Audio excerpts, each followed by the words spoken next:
নিজের আর পরিবারের ভাগ্য ফেরাতে ঢাকায় যান নাটোরের সিংড়া উপজেলার হাজীপাড়ার এলাকার রমজান আলী।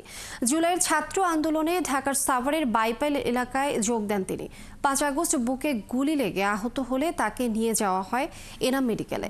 সেখানে চিকিৎসাধীন অবস্থায় মারা যান রমজান। সন্তান হত্যার কঠোর বিচার দাবি করেন রমজানের বাবা মা। বুলবুল আহমেদের প্রতিবেদন। ভাগ্য ফেরাতে ঢাকায় এসেছিলেন নাটোরের সিংড়ার রমজান আলী। পরিবারের একমাত্র উপার্জনক্ষম রমজানের পাঠানো টাকাতেই চলত বৃদ্ধ বাবা মায়ের নিত্যদিনের খরচ। কিন্তু জুলাই আগস্ট আন্দোলনে অংশ নিয়ে দেশের জন্য জীবন দেন এই সাহসী যুবক।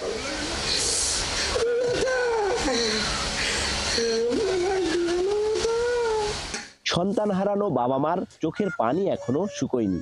সন্তানের ছবি বুকে ধরে কাঁদেন মা রজুফা বেগম। আমার ছেলে হারাইছি, আমাকে কে দেখবো, কে খাওয়াইবো, ভরণ পোষণ কে করবো?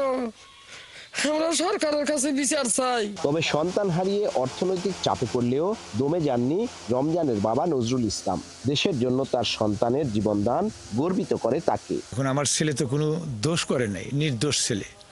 সেই ছেলেটাকে যখন ওরা মাইরে ফেলাইলো, এটা আমি সরকারের কাছে বিচার চাই এবং ওই যে মারছে তার জন্য ফাঁসি হয়, এই দাবি আমার। কিন্তু তার ক্ষোভ ছাত্র জনতার আত্মত্যাগের বিনিময়ে এখনো বন্ধ হয়নি নৈরাজ্য আর লুটপাট। সন্তান হত্যার বিচার দাবির পাশাপাশি দেশে সুশাসন প্রতিষ্ঠার দাবি জানান তিনি। যদি সুন্দর বাংলাদেশ যদি আমাদেরকে সরকার উপহার দেয় বা দেশকে যদি সুন্দরভাবে পরিচালনা করে, তাহলে আমার ছেলের জীবন দেওয়াতে আমরা মনে করবো যে সার্থক।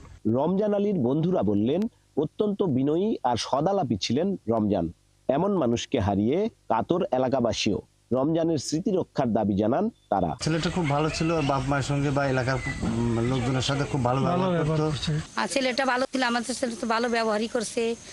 গুলিতে মারছে, তাদের বিচার আমরা চাই।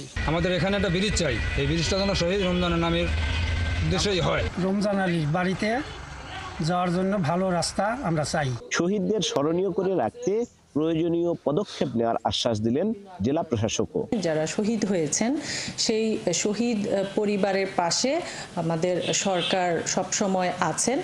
তাদেরকে পারিবারিকভাবে আর্থিক সহায়তা থেকে শুরু করে যে পুনর্বাসনের বিষয়গুলো আছে সেগুলোর ব্যাপারে চিন্তা করা হচ্ছে। শহীদ পরিবারের আশা, হাজারো ছাত্র জনতার জীবনের দামে পাওয়া নতুন বাংলাদেশে আর অন্যায় অবিচার থাকবে না। বুলবুল আহমেদ, ৭১, নাটোর।